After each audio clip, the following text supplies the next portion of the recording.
Hey, John.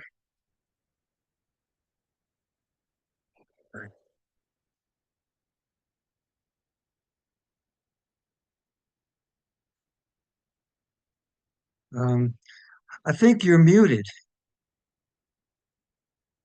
I can't hear you. There you go. Happy New There Year. you go. Okay, Happy New Year to you. Okay. Say, I've got a question for you.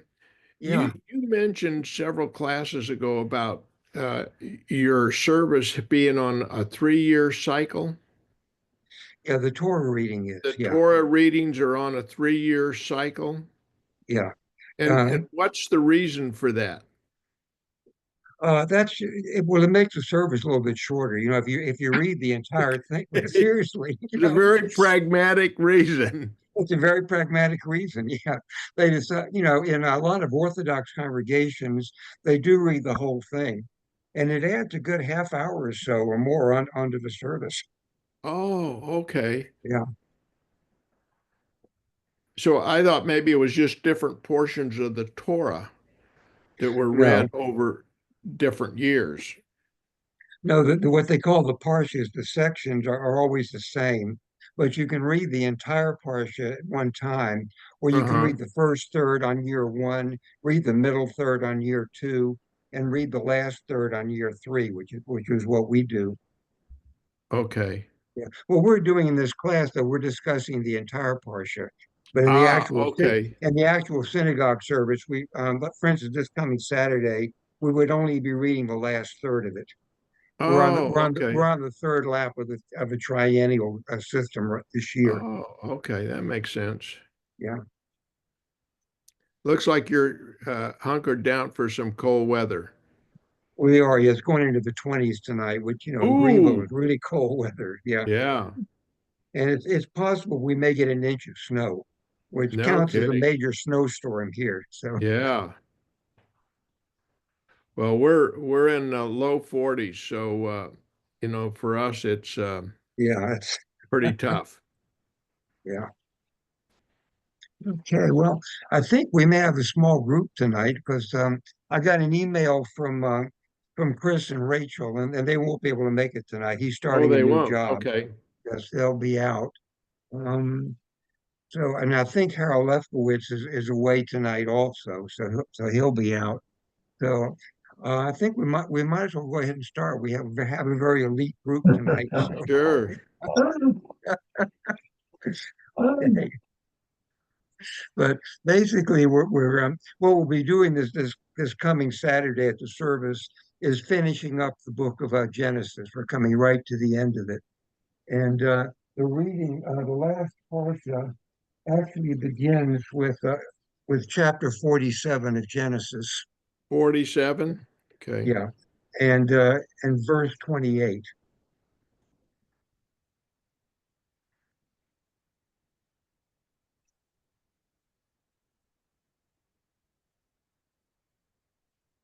So, so actually, if you Okay. want to go ahead and read the first real topic is some verses 28 through 30. Oh, hi, Sue. Good Hi, Sue. evening, Oh, Sue. I you're missed there. where Hi. we are. We're on chapter 47 and verse 28. Okay. I can go ahead and start, Fred. Yeah. The Uh, first section is verses 28 through 31.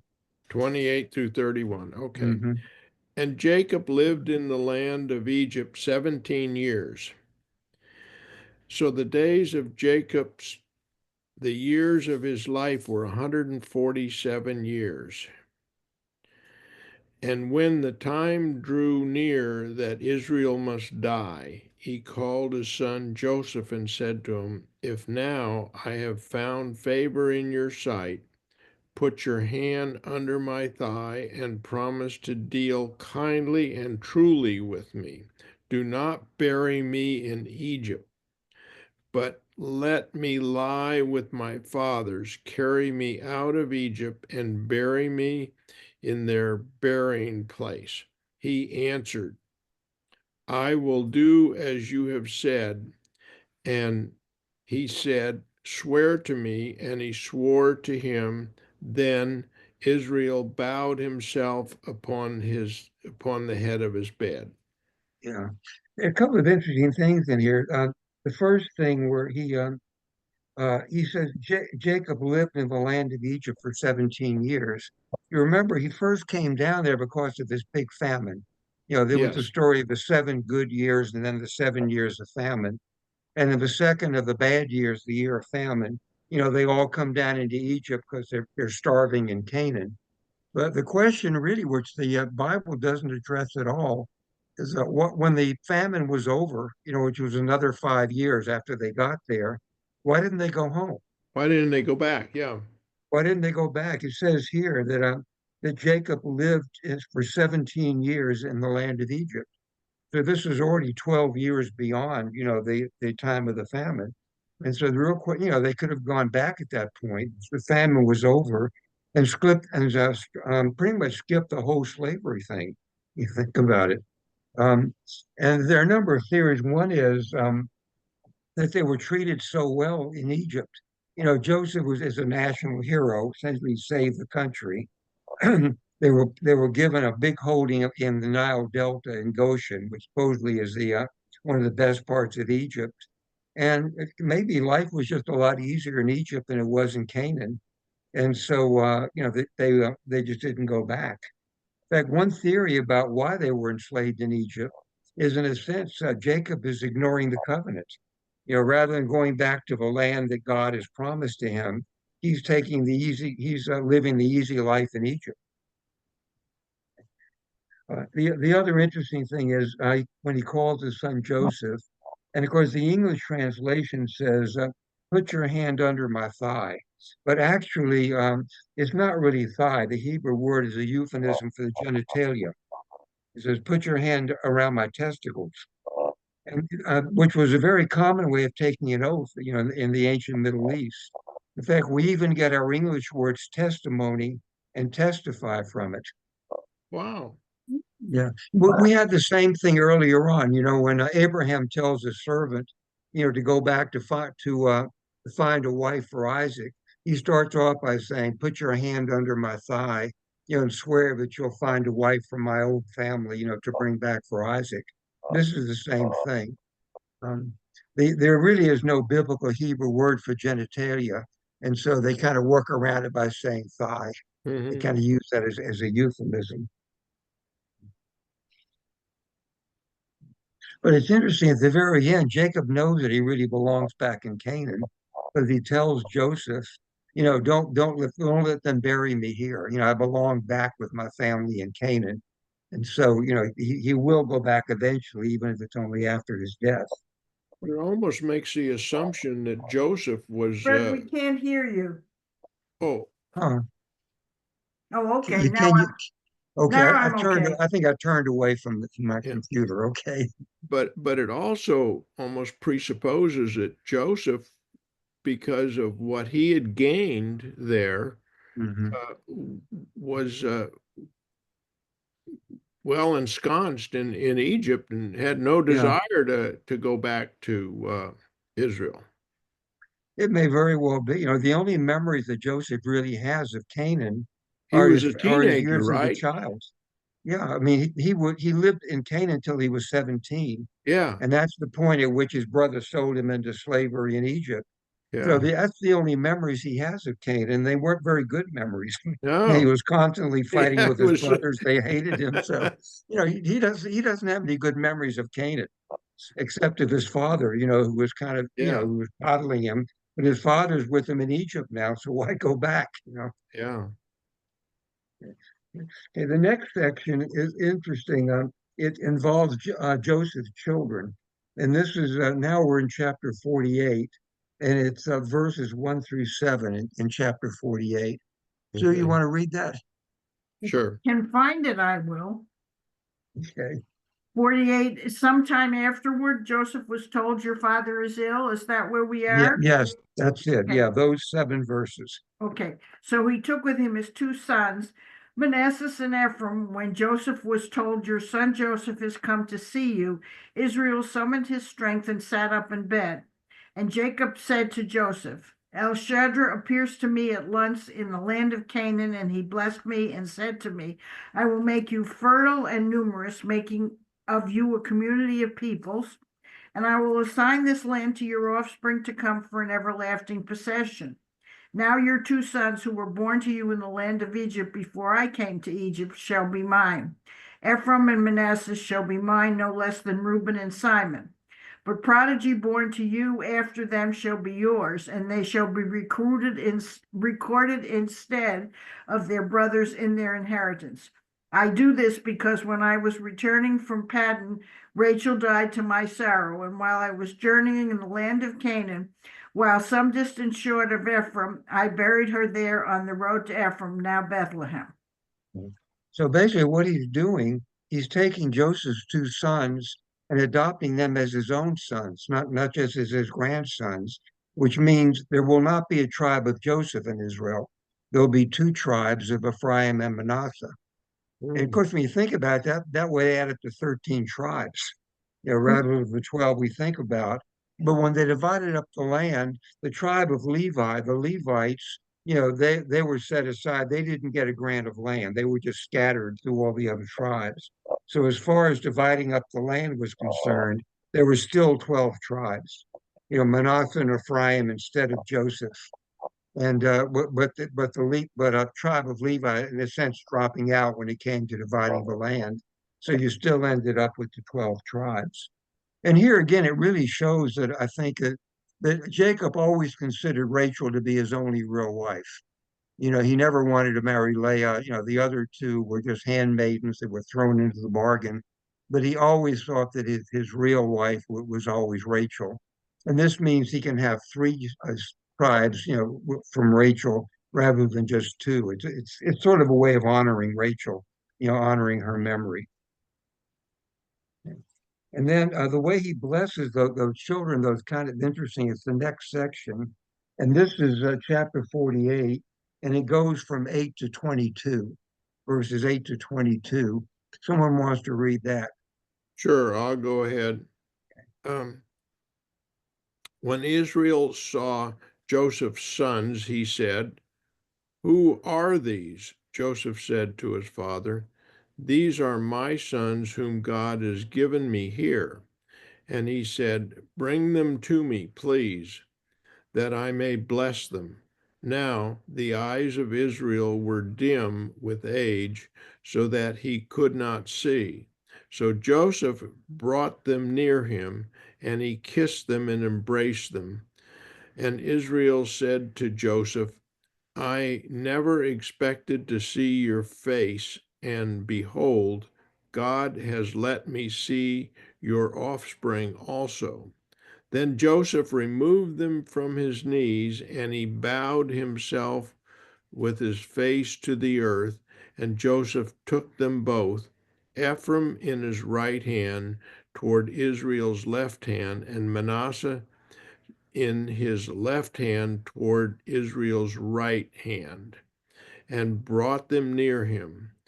And Israel stretched out his right hand and laid it on the head of Ephraim, who was the younger, and his left hand on the head of Manasseh, crossing his hands, for Manasseh was the firstborn.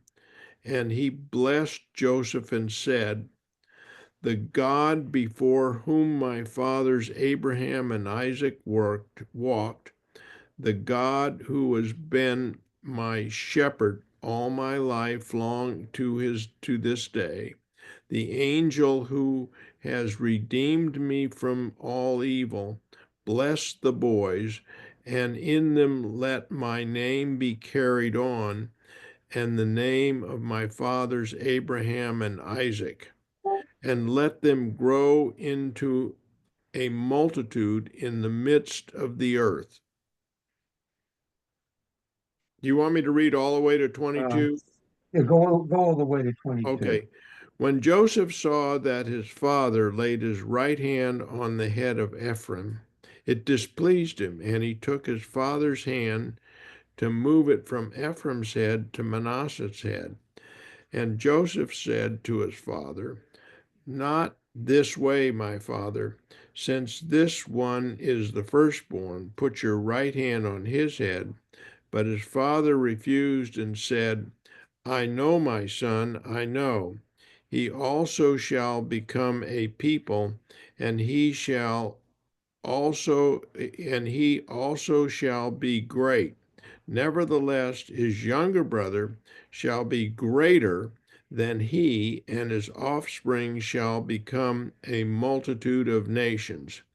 So he blessed them that day, saying, "By you, Israel will pronounce blessings, saying, God make you as Ephraim and as Manasseh." Then he put Ephraim before Manasseh.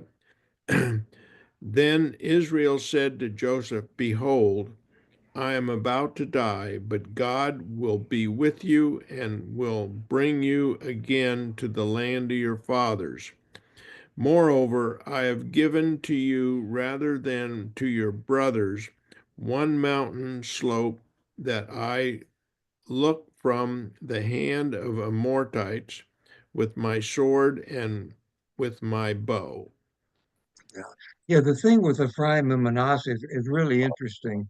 In fact, it's odd, that when Jacob's father Isaac, was in his last years, he also lost his sight. And here you have the same thing with Jacob toward the end of his life; he can no longer see. I was thinking about that. You really wonder they probably all had cataracts.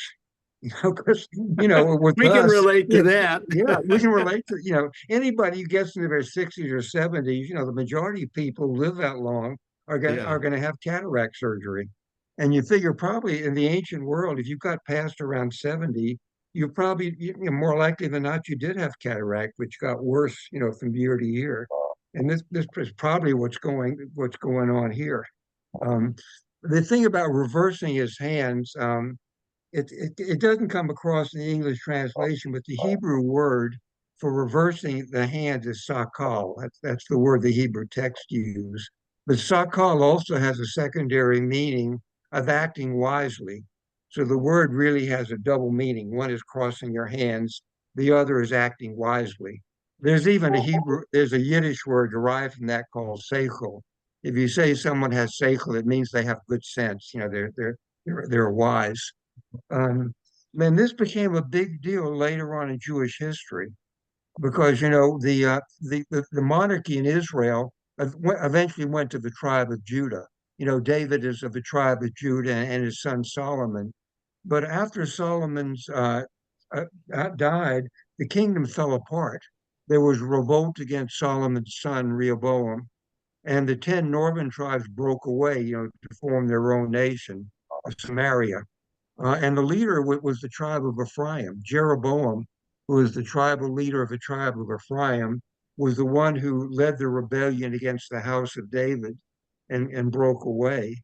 And based on this, you could see why the tribe of Ephraim, could make a claim they should be the leading tribe in Israel. I mean, Jacob never made any bones about the fact that Joseph was his favorite son.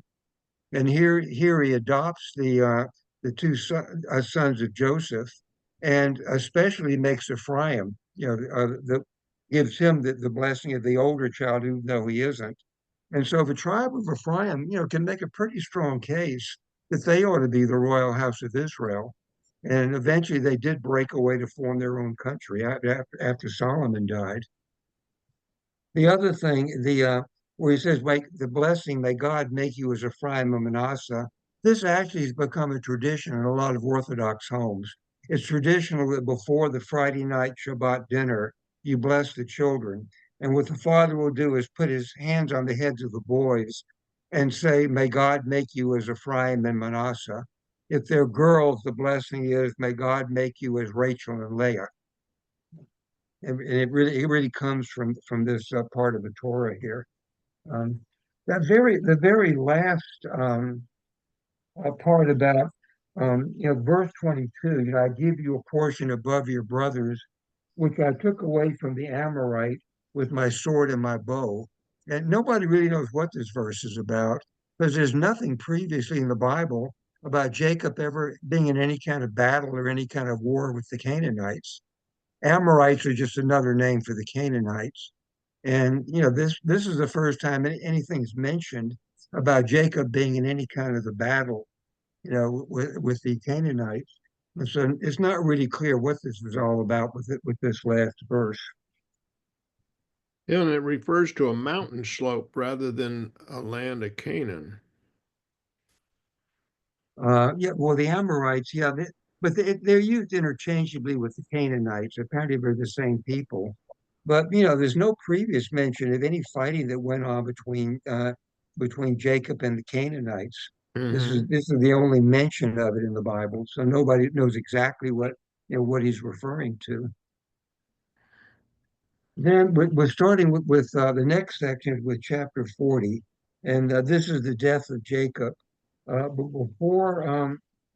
before he dies, he calls all his sons together, and he makes these prophecies. Where he prophesied what's going to happen to them in future time.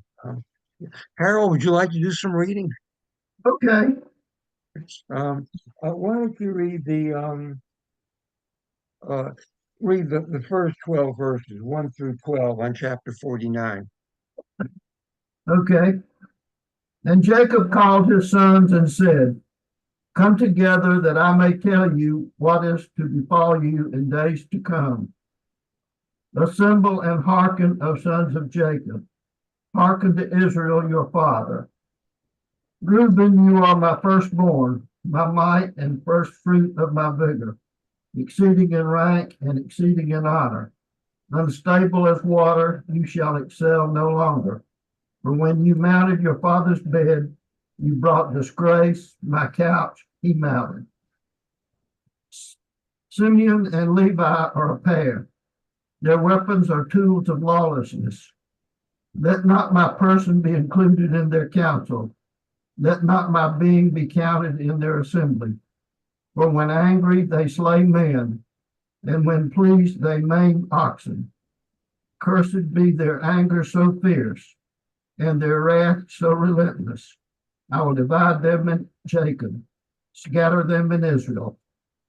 You, O Judah, your brothers shall praise. Your hand shall be on the nape of your foes. Your father's son shall bow low to you. Judah is a lion's whelp. On prey, my son, have you grown.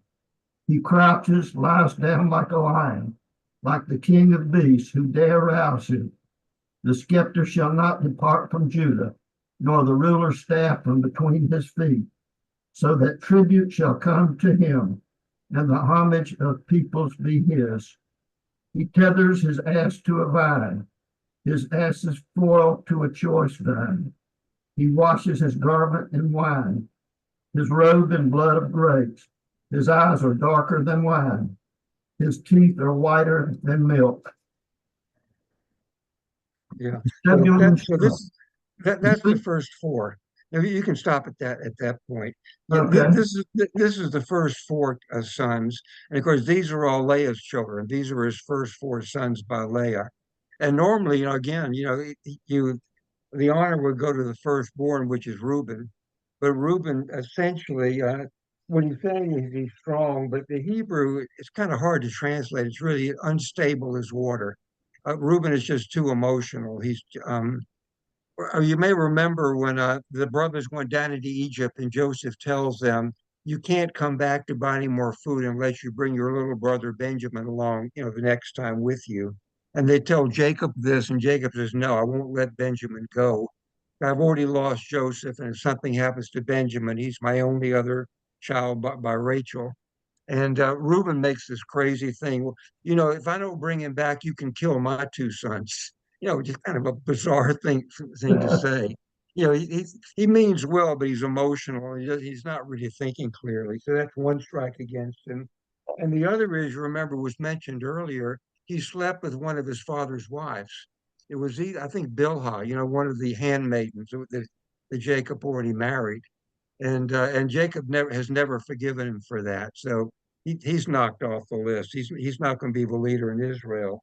Then the next two, Shimon and Levi, he says, uh, in their anger they kill men. What he's referring back to, is the rape of Dinah, when their sister Dinah is raped, and they massacre the entire city of Shechem. And so, because of that, he doesn't want to have anything to do with them. He basically is cursing them, essentially. And of course, some people have said, but the tribe of Levi, though, gets the priesthood.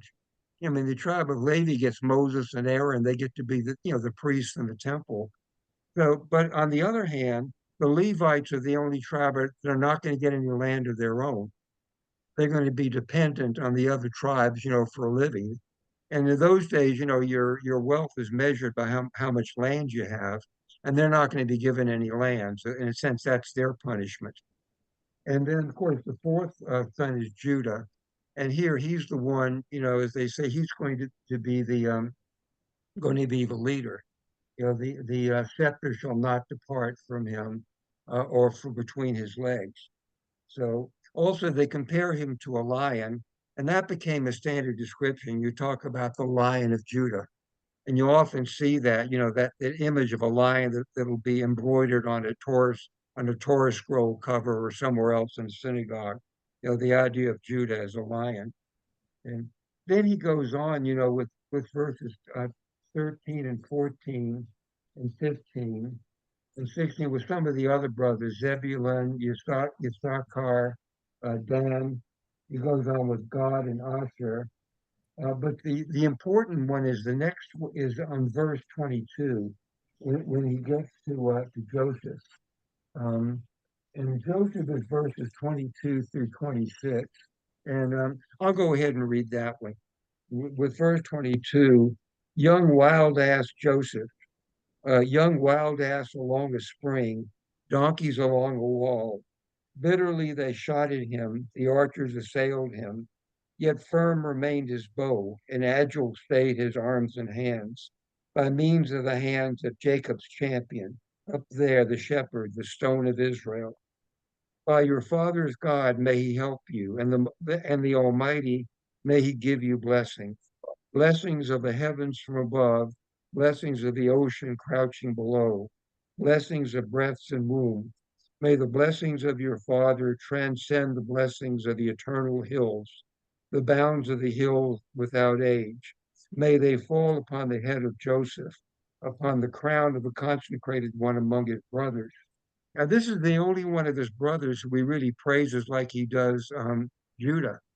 And eventually the fight over who led Israel was going to be between Judah and Joseph, with Ephraim being the descendant of Joseph.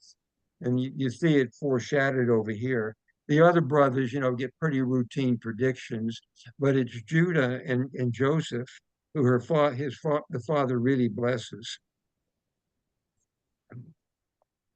And of course, you wonder how much of this might have been written later, at a time when the country had broken in half, and you have the house of David, the tribe of Judah ruling the southern part of Judah, and you have the tribe of Ephraim ruling the northern kingdom.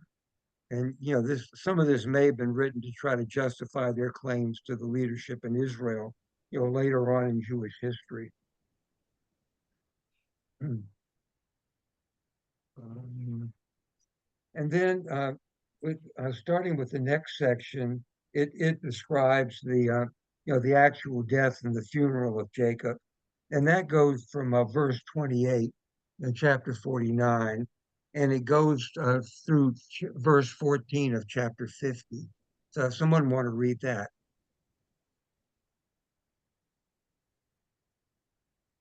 Sure, I'll go ahead. okay. All these are the 12 tribes of Israel. This is what their father said to them as he blessed them, blessing each with the blessing suitable to him. Then he commanded them and said to them, I am to be gathered to my people. Bury me with my fathers in the cave that is in the field of Ephron the Hittite, in the cave that is in the field at Machpelah, to the east of Mamre, in the land of Canaan, which Abraham bought with the field from Ephron the Hittite to possess as a burying place. There they buried Abraham and Sarah, his wife. There they buried Isaac and Rebekah, his wife, and there I buried Leah. The field and the cave that is in it were bought from the Hittites.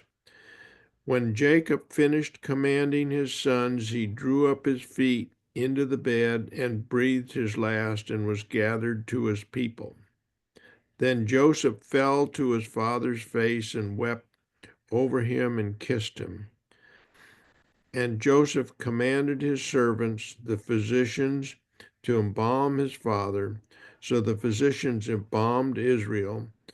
40 days were required for it, for that is how many are required for embalming, and the Egyptians wept for him 70 days. And when the days of weeping for him were past, Joseph spoke to the household of the Pharaoh, saying, If now I have found favor in your eyes, please speak in the ears of the Pharaoh, saying, My father made me swear, saying, I'm about to die in my tomb that I have hewed out for myself in the land of Canaan. There shall you bury me. Now therefore let me please go up and bury my father, then I will return. And Pharaoh answered, Go up and bury your father, as he made you swear. So Joseph went up to bury his father. With him went all the servants of the Pharaoh, the elders of his household, and all the elders of the land of Egypt, as well as all the household of Joseph, his brothers, and his father's household. Only their children, their flocks, and their herds were left in the land of Goshen. And there and there went up with him both chariots and horsemen. It was a very great company. When they came to the threshing floor of Atad, which is beyond the Jordan, they lamented there with a very great and grievous lamentation. And he made a mourning for his father 7 days. When the inhabitants of the land, the Canaanites, saw the mourning on the threshing floor of Atad, they said, This is a grievous mourning by the Egyptians. Therefore, the place was named Abel Mizraim, and That it, means the morning of Egypt. It's Hebrew for the morning of Egypt. oh, okay, it is beyond the Jordan. Thus his sons did for him as he had commanded them. For his sons carried him to the land of Canaan and buried him in the cave of the field on the field of Machpelah to the east of Mamre, with which Abraham bought with the field from Ephron the Hittite to possess as a burying place. After he had buried his father, Joseph returned to Egypt with his brothers and all who had gone up with him to bury his father. Right? It's interesting, this is really what you're describing as a state funeral. And Yeah. Pharaoh was sending chariots and horsemen. He has essentially a military escort. He's got all of Pharaoh's servants going with him. He's being treated like a national hero. And I think maybe this is why they stayed in Egypt. Apparently, his family really was way up even though they were strangers and not Egyptians, apparently they were really being treated, like real national heroes by the Egyptians. Also, it's interesting that the embalming of Israel, which of course was done, that's a common practice among the Egyptians. And it says 40 days were required for the embalming. What we call embalming now, basically the way the mortuary would do it, you drain all the blood out and then you replace that with embalming fluid. And it may take an hour or so for the whole procedure. What the Egyptians did is to remove all the internal organs and they replaced it with spices and stuff, to prevent decay. And this is why, archaeologists can still find Egyptian mummies that are still in fairly decent condition, centuries later. Embalming was really an elaborate procedure in those days. That they pretty much took out all the internal organs, replaced it with other material, that would not rot, over time. So it was really a big deal. Also, it's interesting the 7 days that that Joseph mourned him. That's the first mention of what we call sitting Shiva now, Shiva being seven. It's the beginning of a tradition of the days of mourning immediately following someone's death. It's the first time the Bible mentions it. Fred, Yeah, I'm wondering, as we read this, it almost appears that he was buried and treated as an Egyptian noble. he was. Yeah, yeah. And that these were Egyptian procedures, Egyptian ritual, and the more aligned with the Egyptian culture. Exactly, because again, Jewish tradition is against embalming.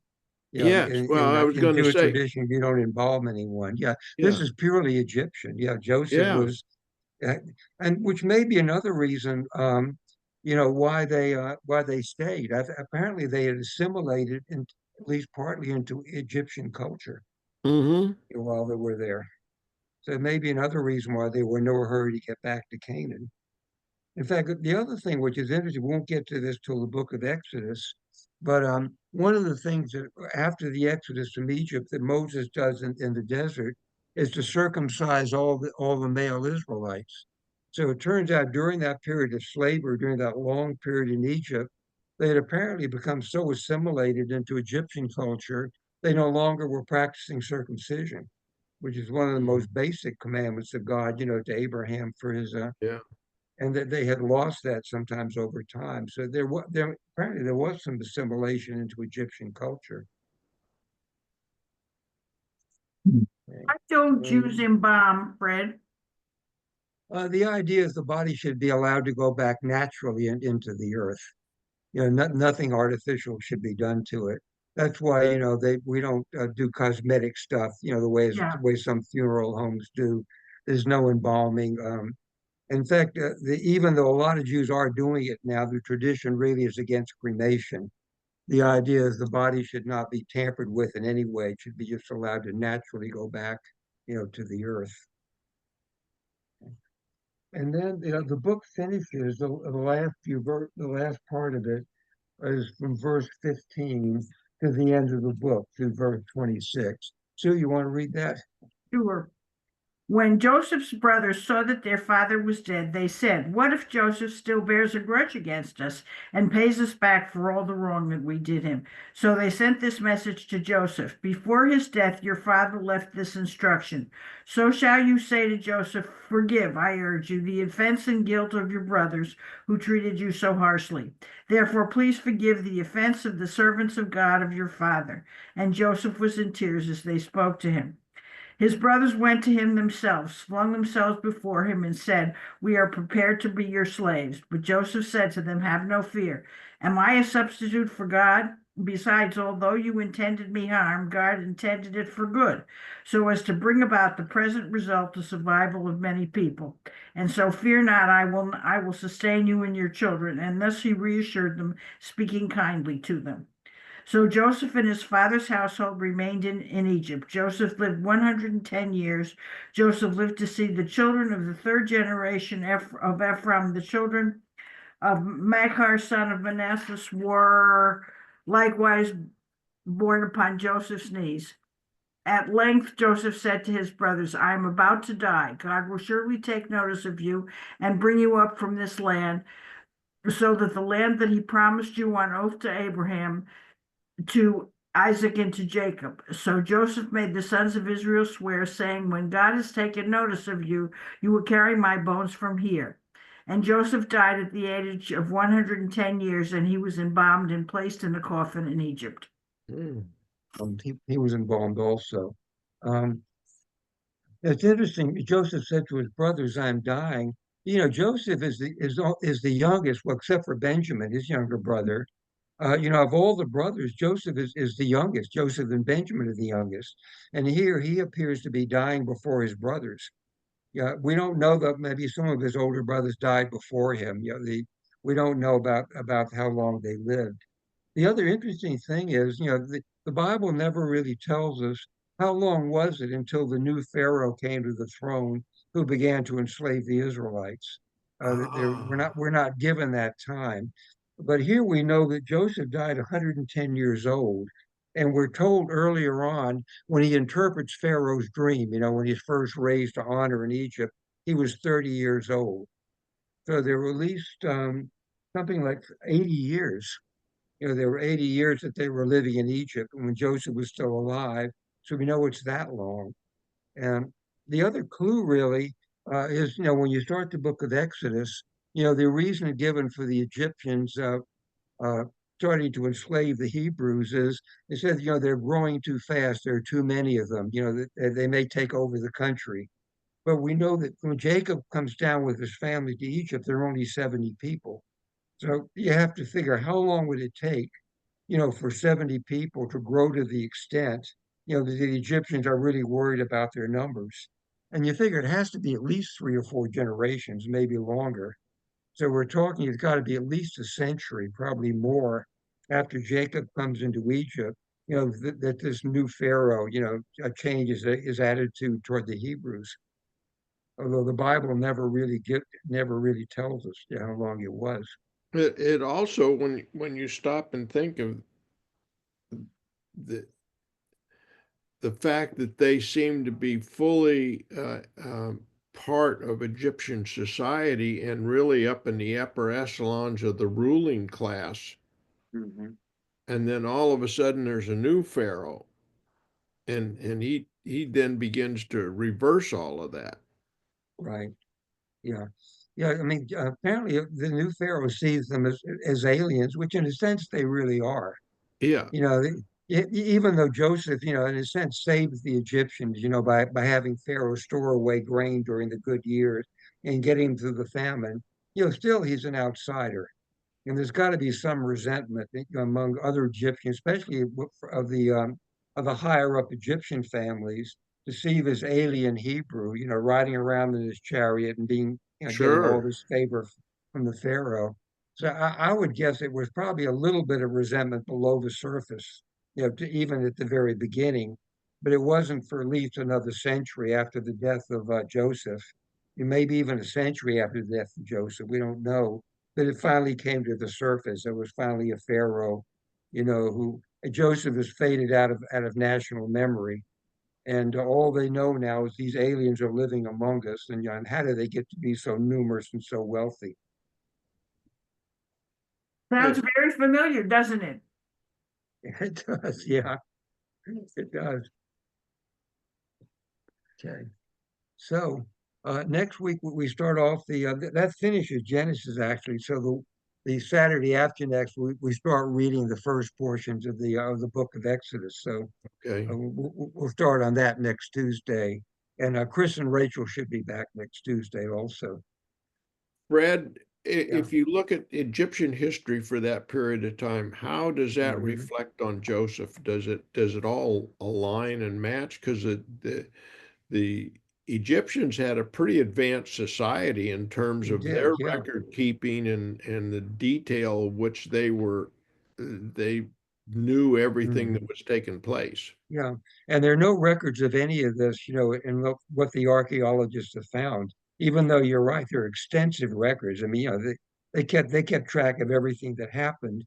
But one thing the archaeologists have found, there is one stone where there's a story engraved where one of the pharaohs said, I have invaded and destroyed Israel. So apparently, one of the pharaohs led a military expedition to Israel at one point. There was war there, but the Bible says nothing about this. So the Egyptian records don't confirm the Bible, and the Bible doesn't confirm the Egyptian record. They're kind of running on two different tracks in a way. Yeah, that's what surprised me. We were in Italy a couple of years ago and went to the Egyptian museum there, and it was supposedly the second best in the world Hmm. outside of Egypt. And I was astounded at how detailed all of their records were and the way Hmm. they kept track of everything for, eons. Yeah, But there's of no course. there's no correlation that has been found between the two in that time period. Yeah, and people have said, well, how can the Egyptians, if you assume the Bible is true history for that period, how can the Egyptians not have recorded, all that period of the 10 plagues and the exodus of the Jews Yeah, and a whole Egyptian army being drowned at the sea? I mean, yeah, with a huge natural catastrophe like that, how could you not record it? And yeah, one theory is, well, it was a national humiliation for the Egyptians. Maybe they didn't want to record it. They just wanted to forget about it. They didn't really yeah. want to record it in their history. Hmm. But Well, very interesting. yeah, so next week we start Exodus, and see you Right. guys next week. Thank you, Fred. Thank you, Okay. Thank you, Fred. Fred. Thank you all. Good night. Good Good night. night. Night.